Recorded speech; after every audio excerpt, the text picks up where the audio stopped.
Hello and welcome to another episode of Kip Crashes. I am Pocket and I'm joined with Kip! And today we're going to be doing a video where I draw some of my subscribers' art. In a video a little while ago, I asked for people's OC references and said that by September 5th, if they have them in, I would do a video where I drew them and talked about them a little bit. So, here we are, with 4 people who submitted their Wings of Fire OCs. And a little workaholic over here who got them done in 2 days. Glad to know I have a very specific fan base. But yeah, I have all of them done, and I've also got the profile picture entry for Night Speakers contests. With that, I think we're pretty much ready. Hey Kip, since I'm drawing people's OCs, I could always draw one of yours, you little writer.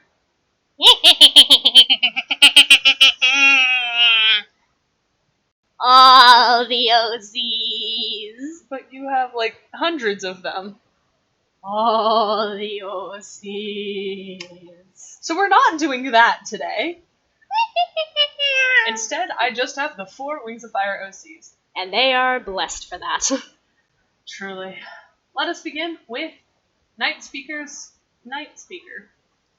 This one was really interesting. I was excited to start with this one, and it has a really good reference sheet overall. I love seeing the dragon in a nice pose that gives away a little bit of the character, and I appreciate the description having a little bit of personality inside as well. It gave me a little more to work with when I was drawing him. Overall, I loved the colors. Mostly, I felt that they were a touch saturated for my style, but that's more of a stylistic choice than anything else, so when we get into the coloring, you'll watch me desaturate them. But otherwise, I really enjoyed the drawing. The one thing I would have liked was to know where Night Speaker is from, as for the biomes in Wings of Fire, but I guess I should have read the thing they're from to know that. Yeah, obviously this reference sheet isn't made for somebody to write anything from it, so I can't give too much of a critique on it. I think that the little description and backstory that they put in were quite good, because they weren't very lengthy and they encapsulated a lot of the character. The one thing that I would do would be to separate out the backstory from the personality setup. That way, it's easier to read and you can fit more of both in, and also be sure to add a couple of your character's flaws in addition to their greatest strengths so that it's all balanced out. Yep, and I do need to apologize at this point because as I'm watching this back, I realized that I used a reference sheet for about halfway through the video because I was paying 0 attention, apparently. So I'm sorry that the horns and claws are the wrong color, but everything else should be in the right spot. But no, Night Speaker was a lot of fun to draw, and the background was interesting because I tried to figure out where Night Speaker was in reference to, the Wings of Fire universe, but a chapter and I wasn't entirely clear and didn't have the time to keep reading. So I know that's on me, but have, if nothing else, a Night Speaker at you. Yeah, I thought that it was really good. I liked the setup. I liked the format, and I thought it was especially good for a sheet that was meant to be drawn. I think it gave you a lot to work with. Yep. And one extra little thing as we're coming to a close is it's interesting to draw a dragon without eyes, or visible eyes, because that tends to be the focal point of most drawings. You tend to look to the eyes. So that was fun. But overall, this was a very fun drawing to do. I had lots of fun with Night Speaker, and I hope to get a chance to draw them again. They were awesome. And next up, we've got Tangerine. Oh, right? Tangerine's adorable. And I immediately jumped in with some exercise sketches to get a handle on the actual design, because I've never drawn her before. I think it's a female. I'm sorry in advance if it wasn't. I drew a couple of expressions, and then I was so excited to get into the actual drawing. This was where I struggled, though. Without any clues as to the personality, if I remember correctly, I just kind of had to draw the dragon existing in where I hoped that they were from, as I assumed as a rainwing they were from the rainforest. I'm sorry if they're not. And this is where I can jump in, actually, on how to bring it out some personality with very few words. It's actually a technique we'll see later on, and one that Pocket mentioned is effective, so I checked, made sure that it worked. But if you can find the archetype that your character is closest to, then bring that up and then write in just 1 or 2 subversions, because that will bring out a lot about your character and will give them more than enough to work with on a reference sheet. And if I were trying to write a short scene on it, it would give me plenty. Yep, it really helps if I don't need to know the character's tragic backstory and every little thing about them, although if you're willing to give that to me, happy to work with it. But it's just always nice to know if the character is friendly or angry or hardworking or A little ball of energy! A ball of energy, or lazy. Energy. Oh dear. Whatever it might be, it's fun and easy to work with if I have just something to go on. That being said, this color palette. Oh, I love this color palette with all of my heart. I don't think I gave Tangerine's design quite enough time earlier. I adore it. The color palette is great. The oranges and yellows work so well together, and they're so easy on the eyes. I had a little bit of fun giving it a gradient, and felt real Rainwing to me. I love how it just emanates tropical bird. I adore the design, and I adore just drawing it. I gave it a little bit of stumpiness, and I don't know if that was more style or the actual design of the character, but definitely got the vibe from the design, so ran with it. And decided to keep the expressions on the final drawing because, well, expressions, they looked cool, and I thought it was fitting. Tangerine is so cute. Yep, and now we're up to Sea Anima's Seawing and Nightwing hybrid, whose name escapes me, and I am so apologetic. I tried to jump in with some expressions, but I immediately ended up with two really interesting drawing ideas, in my opinion. So as we watch those unfold, I want to talk slightly about the design. I really like this Seawing Nightwing hybrid, and I appreciate intensely that you gave me the exact percentages. That it was 1/4 Nightwing, or 1/4 Icewing, 1/4 Icewing and 3/4 Seawing. This gave me a lot to work with what I was doing with the colors and general attributes. I love how you incorporated the Icewing spikes on the neck and tail, but kept it mostly Seawing because it is predominantly Seawing. From there, I ended up with a little question of whether or not it had gills and webs, because I didn't see them in the drawing. Could be a stylistic choice, but it ended up leaving me with way too much to think about integrating into a Seawing world if you're a hybrid. Other than that, though, I loved both of my ideas and ended up going with this one where she's roaring at the moon because it felt aesthetic. Yeah, I liked the design a lot. The thoroughness of the reference sheet, Yes. I think, was incredibly helpful. This one and Tangerine's. Yep, I think in general we got some really thorough reference sheets, which did me a lot of favors throughout. Yep.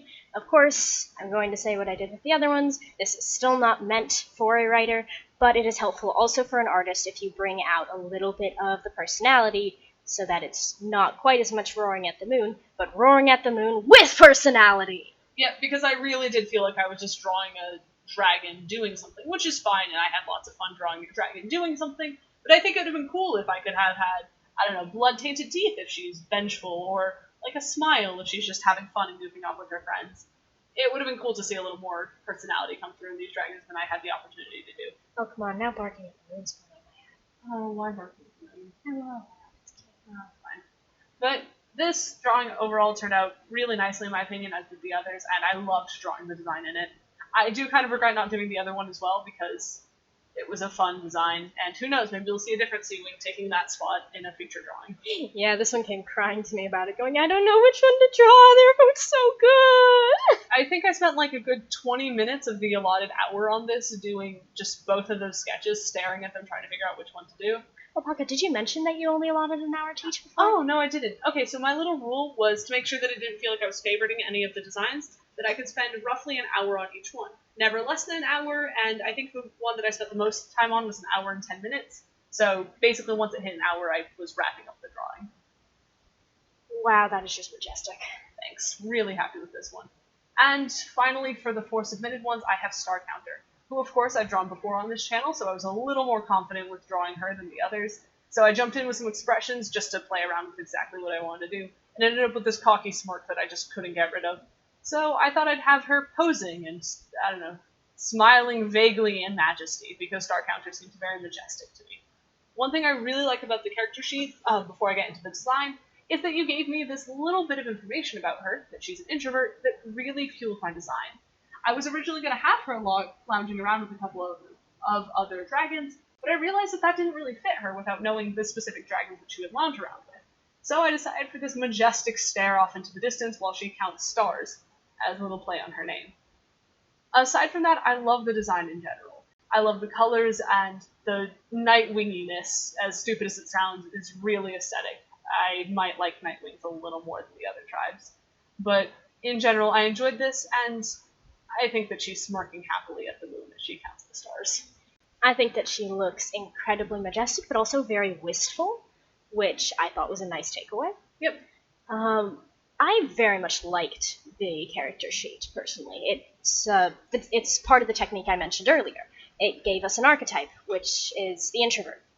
I would have liked some subversion. That being said, it did give you plenty. Yep. And I could have cobbled together a scene from it, although not as effectively as I could have with the subversion. That being said, more than enough for a drawing. And I can certainly say the result came out. Thank you. One thing that I really enjoyed was dynamically posing the wings, which I think I don't do enough personally in my dragon art. I think I frequently either have them folded or straight up, so I decided to try having the wings half folded over her and see what would happen. And I think it turned out pretty well, because it showed off the stars in the underbelly without competing with the moon. Or stars in the underwing. Anyway, I'm really happy with all 4 of these drawings, and I love drawing each of them individually. Finally, just a little nod, because I entered this and didn't feel like making a separate video for it, because I'm lazy. I have the entry I made for Night Speaker profile picture contest, with Night Speaker being highlighted by the moon, because apparently yesterday and today were the day of the moon, or something. Also, your little blepping pocket! Please, and then put blepping in the background, because it's the most recent one I did, so when I was editing the video I was still a little giddy about it. But, you know, it's fine. I really enjoyed Night Speaker in both drawings, as I did the other ones, but this one was a lot of fun because I wasn't as worried about creating a scene. I just delved into Night Speaker and the scales and all that I could bring from him, and this time I used the right reference sheet, so he has horns of the correct color. It was a lot of fun. I think my greatest struggle with drawing Nightwings is making them not get lost in the night sky, because that's kind of what they're meant to do. So we get a lot of Nightwings highlighted by the moon, but to be honest, it's kind of an aesthetic. And unless you have anything to say on the matter, Kip, I think that's all for today. I think that's all. But You're adorable. That's everything we have today for the video. For any of the 4 people who I did drawings for, my Discord is in the description, so if you want to just add me on Discord, I can send you the files. Otherwise, comment and we can work something out so that you don't have to screenshot YouTube. If you just want to screenshot YouTube, though, go for it. I hope you guys really enjoyed the video and our little breakdowns of your character sheets. Again, I cannot emphasize enough that I loved all 4 of the designs. Any changes I made are personal stylistic choice, not a problem with your design. I personally like a little more detail and a little more dull colors. But again, that's a personal taste, not a matter of a problem in design. Love drawing all 4 of these. Thank you guys, and have a wonderful rest of your week. now you have to blep. Love. Blep! Love, love. Blep.